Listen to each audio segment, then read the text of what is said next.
ekonomi menjadi faktor terbanyak penyebab perceraian di Kabupaten Pati. Selain faktor ekonomi, faktor lain yaitu perselingkuhan dan tidak mau menjalankan kewajiban. Proyek senilai miliaran rupiah untuk rehabilitasi 7 sekolah hingga kini kondisinya sangat memprihatinkan. Selain tidak ada lagi pengerjaan, juga gedung dalam keadaan terbengkalai. Pengunjung objek wisata Pantai Alam Indah Tegal membludak menyebabkan petugas harus berlakukan sistem buka tutup. Selamat sore pemirsa, bersama saya Amanda Soraya, inilah Jateng hari ini.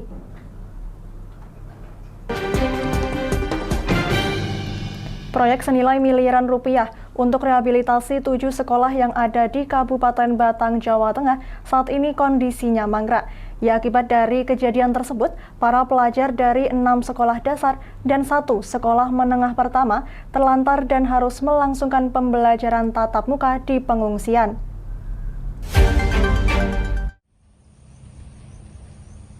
Seperti yang terjadi di salah satu sekolah dasar Negeri 2 Desa Wonosegoro, Kecamatan Bandar, yang sejak bulan September lalu mendapatkan program rehabilitasi gedung dari pemerintah pusat melalui dana alokasi khusus atau DAK tahun 2021 sebesar Rp803.077. Perbaikan gedung sekolah yang seharusnya sudah rampung pada pertengahan Desember lalu, hingga saat ini kondisinya sangat memprihatinkan. Selain tidak ada lagi pengerjaan, juga gedung dalam keadaan terbengkalai. Menurut Kepala Sekolah SDN 2 Wonosegoro Dwi Suharto, sebanyak 139 anak didiknya terpaksa harus PTM meminjam tempat di Madin dengan sarpras terbatas yang berjarak sekitar 500 meter dari sekolah yang tengah direhabilitasi. Tentunya dengan sarana dan prasarana seadanya seperti duduk di lantai tanpa meja yang jumlahnya terbatas dan terpaksa harus bergiliran atau shift. Akibat dari kejadian tersebut, PTM yang sudah dinanti-nanti para peserta didik untuk belajar bersama di sekolah setelah sekian lama harus belajar di rumah, namun ribuan siswa di Kabupaten Batang tersebut terpaksa harus pembelajaran tatap muka di pengungsian dikarenakan gedung sekolah yang tengah direhab tak kunjung selesai bahkan terlantar atau mangkrak. Terima kasih, pada waktu semester 1 kita menggunakan shift semuanya, baik itu kelas 1 sampai kelas 6, tapi karena semester 2 itu ada edaran lagi bahwa PTM itu sudah bisa dilaksanakan 100%, maka untuk kami itu masih menggunakan shift yaitu kelas 1, kelas 2 dan kelas 5. Ya, kelas 3, 4, 6 itu sudah 100% masuk semua. Dari data Dinas Pendidikan dan Kebudayaan Kabupaten Batang, ada 7 sekolah yang terdiri dari 6 SD dan 1 SMP mengalami nasib yang sama, yakni harus belajar di luar ruangan sekolah di Madin maupun di rumah warga. Ketujuh sekolah tersebut terancam mangkrak karena kontraktor yang menjadi pelaksana rehabilitasi tidak menjalankan kewajiban sesuai dengan kontrak kerja. SDN Wonosegoro 2 dengan nilai kontrak Rp803.077.867, SDN Jambangan 2 Rp603.277.074, SDN Penjambon Rp531.450.377, SDN Plelen 1 Rp528.124.663, dan SDN Sidomulyo 1 sebanyak Rp499.999.998, serta SMPN 1 Gringsing senilai kontrak Rp1.550.050.550. Dari Batang, Ahmad Revaldi Krisna, Lingkar TV, melaporkan. Sudah 2 tahun Sekolah Dasar Negeri 3 Bandengan, Kecamatan Kendal, Jawa Tengah ini hampir tiap hari mengalami rob dan masuk ke ruang kelas. Ya, saat ini sudah ada pembelajaran tatap muka 100%, maka sekolah terpaksa akan menggunakan ruangan untuk kegiatan belajar mengajar.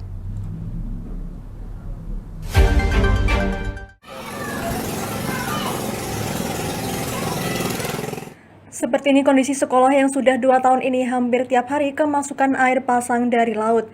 SD Negeri 3 Bandengan, Kecamatan Kota Kendal ini terletak di pinggir pantai sehingga hampir tiap hari air laut pasang pasti masuk ke ruang kelas. Ada 3 ruang kelas dan 1 ruang guru yang tiap hari terkena rob, bahkan para guru harus menggunakan sepatu boot agar tidak terkena air. Air yang masuk dalam kelas setinggi 40 cm, sedangkan yang ada di halaman sekitar 20 cm. Beruntung ada 3 ruang kelas yang sudah mendapat rehab tahun 2018, lantainya ditinggikan. Namun demikian ketika rob lebih besar tetap saja air masuk, namun sekitar 5-10 cm saja. Kepala Sekolah SD Negeri 3 Bandengan Siti Mardiah mengatakan sudah 2 tahun ini hampir tiap hari air masuk ke ruang kelas sehingga anak-anak belajar di atas genangan air rob. Saat ini pembelajaran tatap muka sudah diperbolehkan 100%, maka terpaksa ruang kelas yang tiap hari terendam akan digunakan untuk kegiatan belajar mengajar. Ketika PTM masih 50%, ruang kelas bisa bergantian saat pagi hari untuk kelas 1-3 dan siang hari kelas 4-6. Hari ini 17 Januari, aturan dari pemerintah sudah ada penambahan jam pembelajaran. Kita nanti akan mensiasati kelas ini ya mau tidak mau dipakai lagi, nanti dibersihkan untuk jadi besok bisa dipakai lagi untuk pembelajaran. Karena pembelajaran sekarang sudah 6 jam pembelajaran, 1 jam itu maksudnya 35 menit. Harapan dari sekolahan, kami berharap dari pemerintah yang berkepentingan nanti bisa merehab gedung ini supaya anak-anak bisa belajar dengan nyaman, dengan dengan tenang, dan juga kesehatan yang penting itu. Karena kalau rob anak-anak dan nanti setelah rob itu biasanya juga banyak nyamuk-nyamuk itu, jadi anak bisa belajar dengan nyaman. Bu, selama ini sudah dilaporkan ke Dinas Pendidikan? Sudah, dari dinas sudah. Dulu waktu saya diundang dari BPDB itu waktu acara sekolah aman bencana itu saya juga pernah mengutarakan kondisi di sekolahan kami dengan pihak DPRD Komisi C waktu itu. Mardiah berharap pemerintah segera bisa melakukan rehab sebab jika seperti ini terus anak-anak akan terganggu proses belajarnya. Pihaknya sudah melaporkan pada Dinas Pendidikan Kabupaten Kendal, namun sampai saat ini belum mendapatkan tanggapan. Dari Kendal, Muhammad Arya, Lingkar TV, melaporkan. Badan Penanggulangan Bencana Daerah atau BPBD Kabupaten Kudus, Jawa Tengah terus melakukan sosialisasi kepada masyarakat terkait kewaspadaan terhadap bencana alam seperti banjir, tanah longsor, dan angin puting beliung.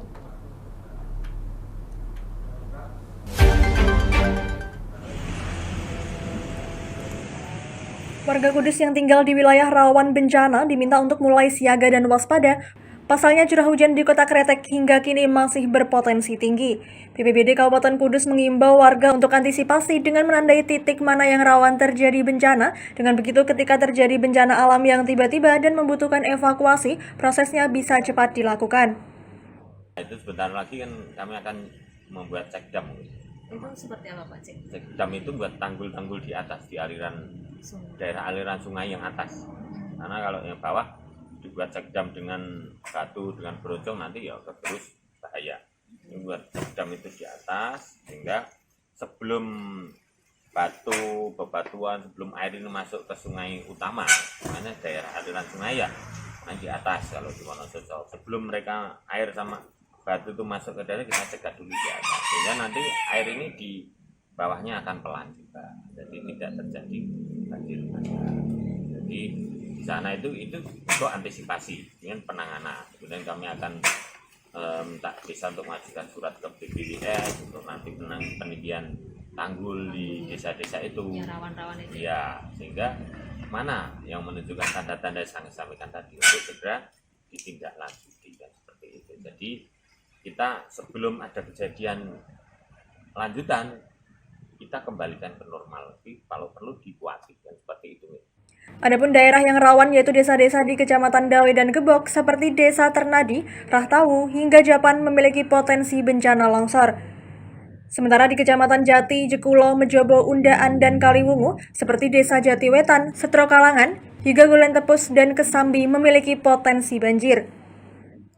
Wiyato menambahkan khusus untuk desa di wilayah atas selain diwanti-wanti untuk siaga menghadapi bencana longsor, juga diingatkan untuk tidak membuang sampah sembarangan. Pasalnya, tumpukan sampah dari atas biasanya bermuara di bawah, hingga akhirnya menyebabkan penumpukan sampah di Sungai Piji di Desa Kecambi, Kecamatan Mejobo.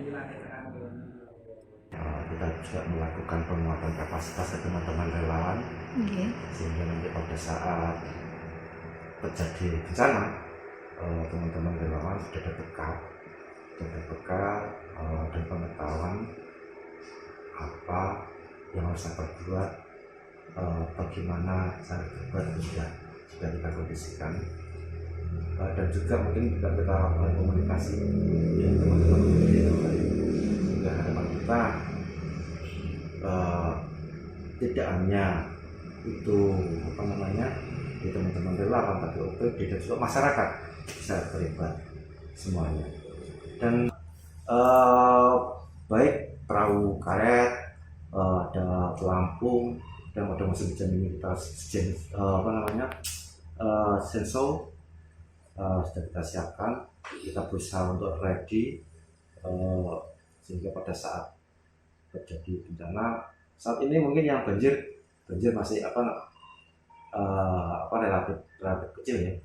Cuman untuk kejadian pada musim hujan ini baik ada puting beliung kemarin, ada pohon-pohon tumbang itu udah bisa kita. BPBD Kudus juga sudah membuat SK siaga bencana dan diprediksi sampai bulan Maret. Untuk kesiapan dari Budi Waluyo sudah melakukan berbagai kegiatan sosialisasi, melakukan penguatan kapasitas para relawan agar ketika terjadi bencana, para relawan sudah ada bekal dan pengetahuan apa yang harus dilakukan nantinya. Dari Kudus, Wes Alkorni, Lingkar TV, melaporkan. Ya jangan kemana-mana pemirsa, kami akan kembali usai jeda pariwara. Tetap bersama kami.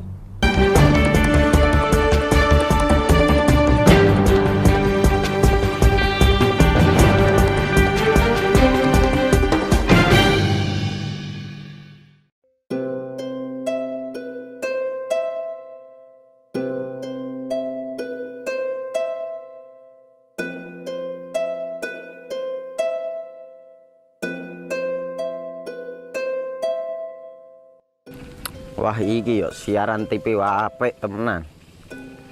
Filme cocok karo suasanane. Lah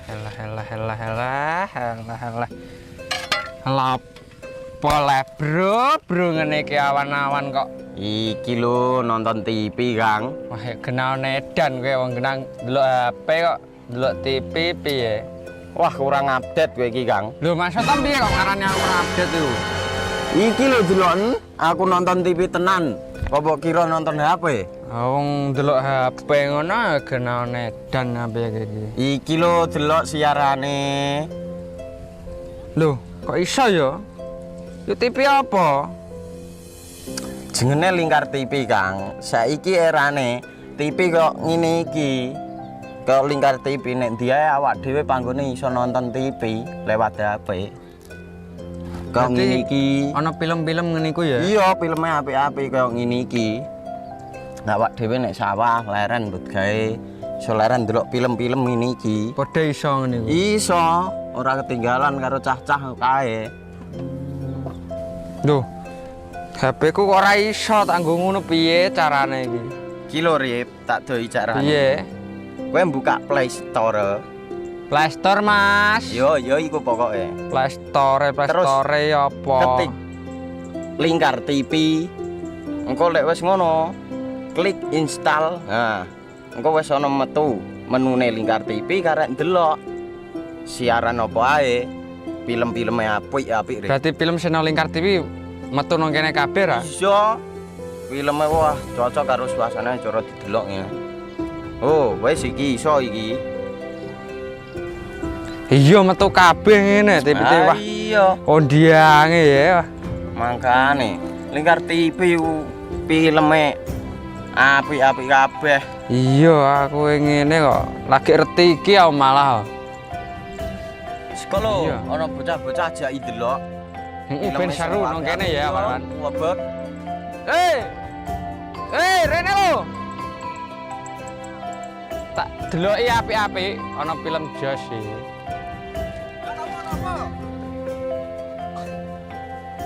Rene go Rene. Oh iki lho tak deloki film nang Lingkar TV. Api ya bentuke ya. Solutif dan terpercaya. Tonton siaran Lingkar TV melalui aplikasi Lingkar TV di Play Store. Dengan cara ketik Lingkar TV di pencarian Play Store, kemudian tekan install. Mudah bukan? Nikmati tayangan-tayangan menarik dari Lingkar TV kapanpun dan dimanapun Anda berada. Tinggal tekan menu Lingkar TV di HP Anda dan selamat menonton!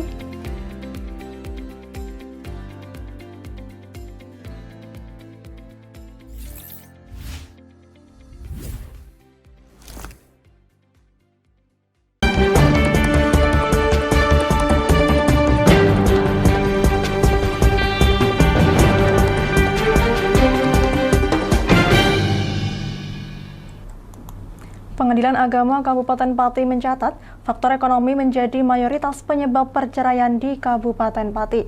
Ya, faktor pemenuhan nafkah atau ekonomi tersebut menguasai mayoritas dari penyebab perceraian lain seperti halnya perselingkuhan, tempat tinggal, atau faktor perselisihan lain.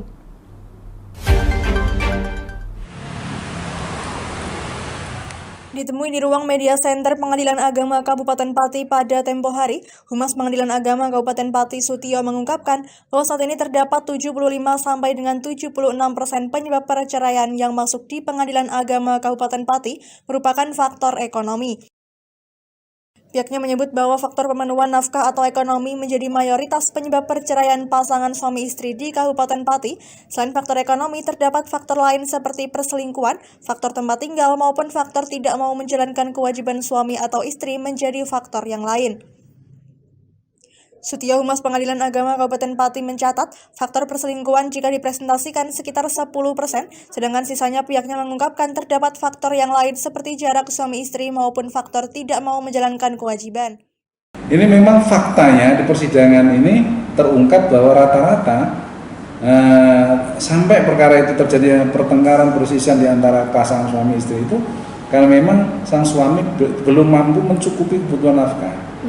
Itu rata-rata seperti itu. Itu kalau di persentase faktor penyebab itu hampir sekitar 75-76% lebih lah. Seperti itu. Adapun faktor yang penyebab lain, selingkuh itu paling salah satu pasangan selingkuh itu paling sekitar ada kalau 10% itu ya. Kemudian yang lain-lain faktor karena tempat tinggal, karena tidak mau menjalankan tugas sebagai seorang suami atau istri, itu sekira sisanya seperti itu, sisanya dari sekian tadi itu. Disinggung mengenai usia rata-rata pasangan suami istri yang bercerai, Sutio menjelaskan bahwa mayoritas suami istri yang bercerai masuk pada usia produktif. Ia menjelaskan bahwa usia produktif yang dikatakannya berkisar antara 23 sampai 45 tahun. Mengenai hal itu, Humas Pengadilan Agama Kabupaten Pati mengungkapkan bahwa banyak suami istri yang tidak memahami bahwa pernikahan merupakan sebuah proses. Ia menjelaskan bahwa pernikahan merupakan sebuah proses mencari kebahagiaan lahir batin. Sementara itu, Pengadilan Agama Kabupaten Pati mencatat pada tahun 2021 terdapat 3.796 perkara masuk ke Pengadilan Agama Kabupaten Pati. Dari 3.796 perkara tersebut, terdapat permohonan sebanyak 728 perkara.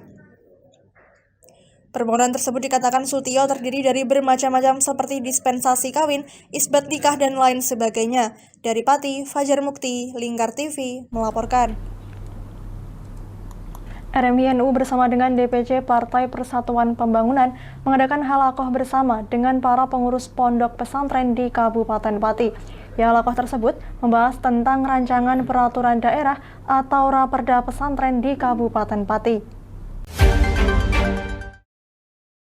Bertempat di Masjid SMK Cordova Margoyoso pada Minggu pagi, RMI NU bersama dengan DPC P3 mengadakan halakoh bersama dengan beberapa pimpinan pondok pesantren di Kabupaten Pati. Acara tersebut menggagas perihal rancangan peraturan daerah atau Raperda pesantren di Kabupaten Pati. Turut hadir dalam acara tersebut anggota DPR RI Arwani Tomafi dan juga Kiai Haji Abdul Ghaffar Rozin, Ketua Rabitah Ma'ahid Islamiyah atau RMI NU Pusat, bersama dengan beberapa pimpinan pondok pesantren di Pati Utara. Ketua RMI NU Kabupaten Pati Liwa Udin saat ditemui di sela-sela acara halakoh mengungkapkan bahwa halakoh ini sebagai langkah gagasan untuk merancang peraturan daerah tentang pesantren di Kabupaten Pati, mengingat saat ini hanya sedikit kota di Indonesia yang memiliki perda tentang pesantren. Pihaknya mengaku akan mengawal secara terus-menerus sampai dengan terbentuknya peraturan daerah tentang pesantren di Kabupaten Pati. Ia percaya bahwa anggota Dewan di Pati akan terus berpihak kepada pendidikan keagamaan khususnya pondok pesantren. Dari RMI Kabupaten Pati karena kaitannya dengan adanya Undang-Undang Pesantren dan Perpres nomor 82 tahun 2001 akan terus mengawal sampai pada terwujudnya perda di Kabupaten Pati bersama Dewan yang mestinya secara umum Dewan di Kabupaten Pati adalah teman-teman yang selalu berpihak pada pendidikan Islam khususnya pesantren. Jadi nanti kita akan terus bekerjasama secara bergantian dengan seluruh Dewan baik yang ada di Pati Utara maupun di Pati Selatan. Dan nanti insya Allah rencana yang kedua kita akan adakan untuk Pati Tengah dan Pati Selatan. Ya, pembahasan khususnya adalah bagaimana Perda di Pati ini, poin-poin yang akan kita rekomendasikan adalah poin-poin yang menitikberatkan kepada kearifan lokal pesantren di Pati yang harapan kami bisa diakomodir menjadi perda, sehingga perda di Kabupaten Pati tidak bisa sama dengan perda di daerah lain, karena pesantren-pesantren di Kabupaten Pati punya kearifan lokal, dan ini dari pihak Pemda dan Dewan yang mengetahui. Ini akan kita kirimkan beberapa rekomendasi untuk selanjutnya bisa digodok oleh Dewan dan nanti akan disampaikan kepada pihak eksekutif. Anggota DPR RI Arwani Tomafi yang hadir dalam acara tersebut mengungkapkan bahwa dengan adanya perda tentang pesantren, nantinya lembaga pendidikan keagamaan seperti pesantren dapat diakui legalitasnya oleh negara. Ia juga berharap dengan adanya perda tentang pesantren di Kabupaten Pati tidak menghilangkan corak atau ciri khas pesantren itu sendiri. Ia berharap pondok pesantren dapat mandiri dan tidak bergantung kepada negara. Sementara itu, Kiai Haji Abdul Ghaffar Rozin, Ketua Rabitah Ma'ahid Islamiyah NU Pusat berpesan agar penggagasan Raperda tentang pesantren tidak disalahpahami sebagai upaya penyeragaman keilmuan, akan tetapi sebagai upaya agar legalitas ijazah para santri dapat disetarakan dengan sekolah atau kampus umum. Dari Pati, Fajar Mukti, Lingkar TV, melaporkan.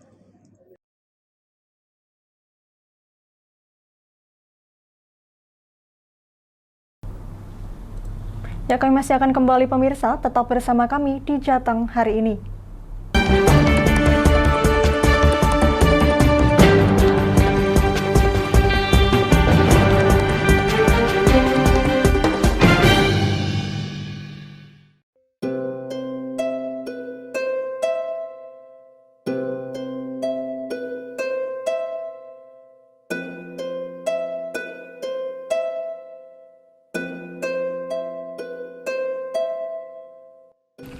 Wah, iki yo siaran TV apik temenan.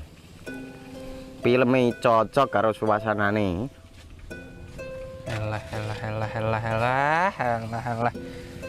Elah. Boleh bro ngene iki awan-awan kok. Iki lho nonton TV, Kang. Wah, kenal nedan kowe wong genang delok HP kok delok TV piye? Wah, kurang update kowe iki, Kang. Lho, maksudnya piye kok ngarani aku update itu? Iki lho deloken, aku nonton TV tenan. Apa kira nonton HP? Wong delok HP ngono kenal nedan apa iki. Iki lho delok siarane. Lho, kok iso ya? Yo TV apa? Jenenge Lingkar TV, Kang. Saiki erane TV kok ngene iki.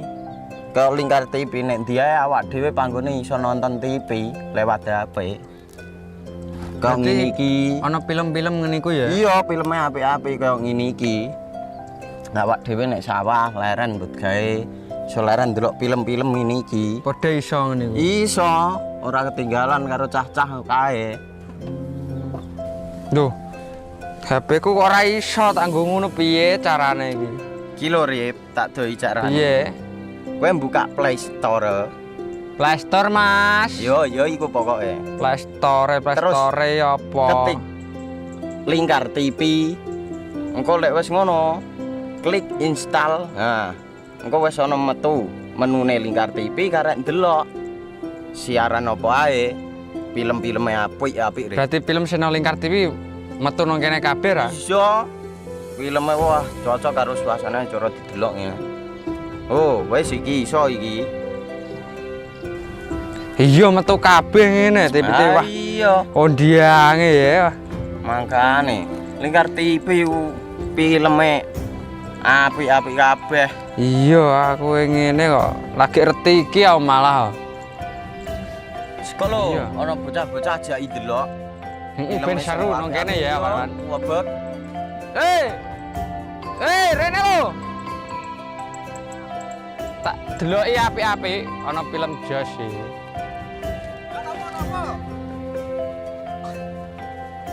Rene go Rene. Oh, iki lho tak deloki film nang Lingkar TV. Solutif dan terpercaya. Tonton siaran Lingkar TV melalui aplikasi Lingkar TV di Play Store. Dengan cara ketik Lingkar TV di pencarian Play Store, kemudian tekan install. Mudah bukan? Nikmati tayangan-tayangan menarik dari Lingkar TV kapanpun dan dimanapun Anda berada. Tinggal tekan menu Lingkar TV di HP Anda dan selamat menonton!